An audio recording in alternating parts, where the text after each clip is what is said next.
अस्सलाम वालेकुम नाज़रीन, सा न्यूज़ में आपका खैर मक़दम है। खबरों के साथ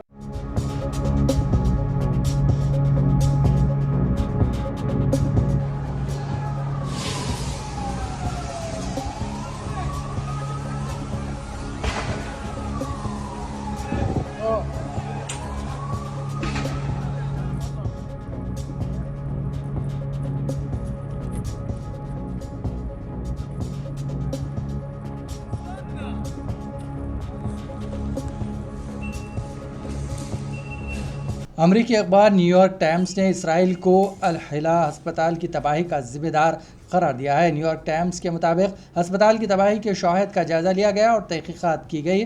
अमरीकी अखबार के मुताबिक शवाहिद सामने आए हैं कि अस्पताल को निशाना गाज़ा के बजाय इसराइल से बनाया गया है। 14/10/2023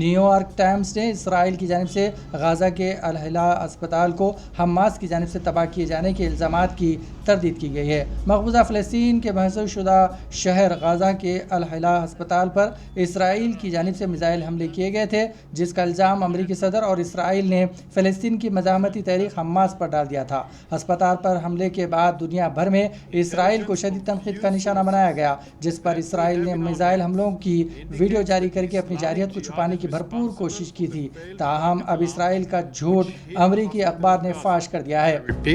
This is the responsibility of Islamic Jihad that killed innocents in the hospital in Gaza.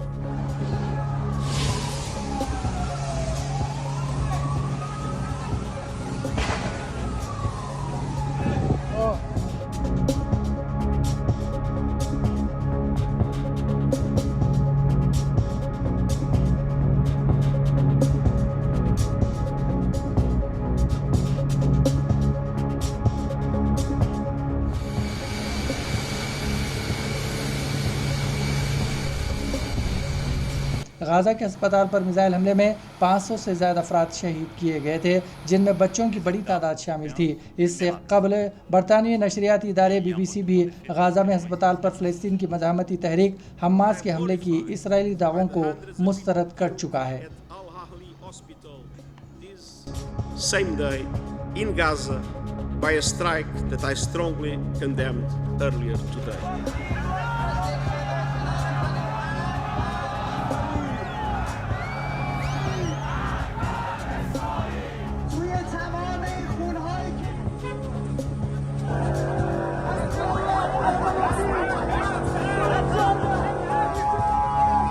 Same day in Gaza by a strike that I strongly condemned earlier today.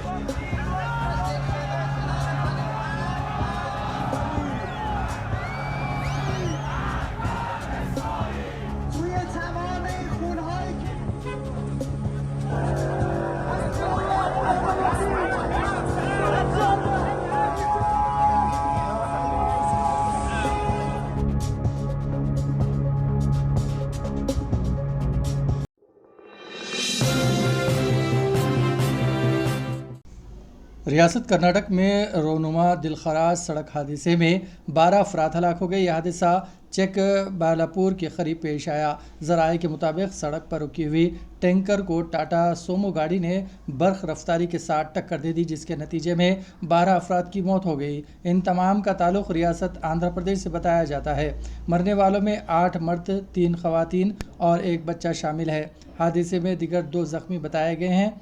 मालूम हुआ है कि यह हादसा आज सुबह के अव्वलिन सातों में पेश आया। समझा जाता है कि कोहर की वजह से ड्राइवर को सामने की गाड़ी नज़र नहीं आई और हादसा पेश आया।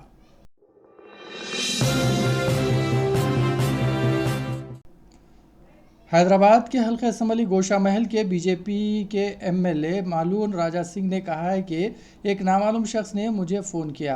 फ़ोन करने वाला अजनबी ने मुझे मेरे ख़ानदान और उत्तर प्रदेश के चीफ मिनिस्टर योगी आदित्यनाथ को जान से मारने की धमकी दी, जो इंतखाबी मुहिम के लिए आ रहे हैं। इस सिलसिले में उन्होंने सिटी पुलिस कमिश्नर को शिकायत की, एक वीडियो भी जारी किया। राजा सिंह ने कहा है कि चारशंबे को दोपहर 1:30 पर उन्हें एक नामालूम शख्स का फ़ोन आया, जिसने तेलंगाना इंतखाबी नताइज के ऐलान से कबल उन्हें जान से मारने की धमकी दी। ये पहली बार नहीं है कि इस तरह की धमकी आमेज़ कॉल्स मौसूल हुए हैं। माजी में भी कई बार मुझे दूसरे ममालिक से धमकी आमेज़ फ़ोन कॉल्स किए गए।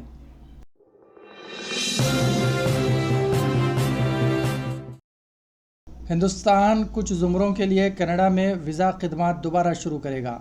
इन ज़ुमरों में entry visa, business visa, medical visa और कॉन्फ्रेंस वीज़ा शामिल है। ओटावा में भारतीय हाई कमीशन के ज़राए जारी एक बयान के मुताबिक इस सिलसिले में कनाडा के हालिया इक़दाम को मद्देनज़र रखते हुए सिक्योरिटी के सूरत हाल का जायज़ा लेने के बाद ये फैसला गया। बयान के मुताबिक ओटावा में भारतीय हाई कमीशन और टोरंटो विंग को म्युनिसिपल जनरल को कुछ सिक्योरिटी वजूहात की मद्देनज़र आर्जी तौर पर वीज़ा खिदमात को मुअत्तल करना पड़ा था।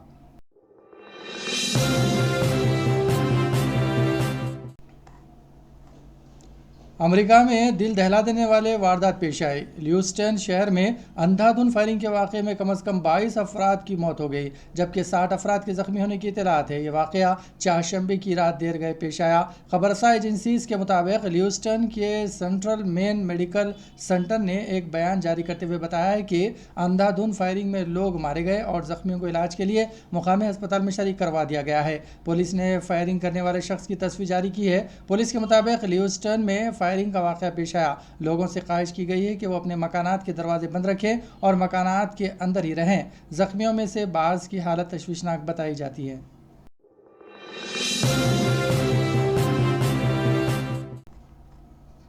तेलंगाना में असम्बली इंतखाबात की तारीख जैसे जैसे करीब आ रही है, एक पार्टी के लीडरों का दूसरे पार्टी में शुमूलियत का सिलसिला भी तेज़ी से जारी है। नागर कर्नूल के रहनुमा दामोदर रेड्डी ने बीआरएस से इस्तीफ़ा दे दिया। उन्होंने ऐलान किया है कि वो कांग्रेस पार्टी में शामिल हो रहे हैं। वो 31 अक्टूबर को मुनक्किद होने वाले पालमोन परजा भिरिया जलसे आम में प्रियंका गांधी की मौजूदगी में कांग्रेस में शामिल होंगे। आज उन्होंने कहा है कि बीआरएस ने इनकी हर तरह से मदद की है, लेकिन इसने मुकामी मसाइल पर तवज्जो नहीं दी, इसीलिए उन्होंने पार्टी से इस्तीफ़ा होने का ऐलान किया। उन्होंने अपना इस्तीफ़ा पार्टी सदर केसीआर को रवाना किया है। एमएलसी कचुलका दामोदर रेड्डी ने अपना इस्तीफ़ा फैक्स के ज़रिए भेज दिया।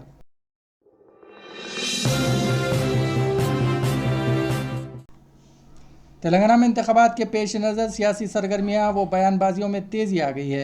बीआरएस एमएलसी कलवाकंटी कविता ने आज निज़ामाबाद में मीडिया से बात करते हुए बीजेपी पर बड़ा हमला किया। उन्होंने कहा कि तेलंगाना में बीजेपी को कोई मौका नहीं है। उन्होंने कहा कि बीआरएस पार्टी तेलंगाना में दोबारा इख्तियार में आएगी और 100 सीटों के साथ हैट्रिक करना यकीनी है। उन्होंने कहा कि जो भी केसीआर के खिलाफ मुकाबला करेगा उसे शिकस्त का सामना करना पड़ेगा। उन्होंने इस मौके पर बीजेपी लीडर डी अरविंद पर भी जमकर तनकीद की। कविता ने वाज़ेह किया है कि उन्हें दूसरी पार्टियों के मंशूर के नकल करने की ज़रूरत नहीं है।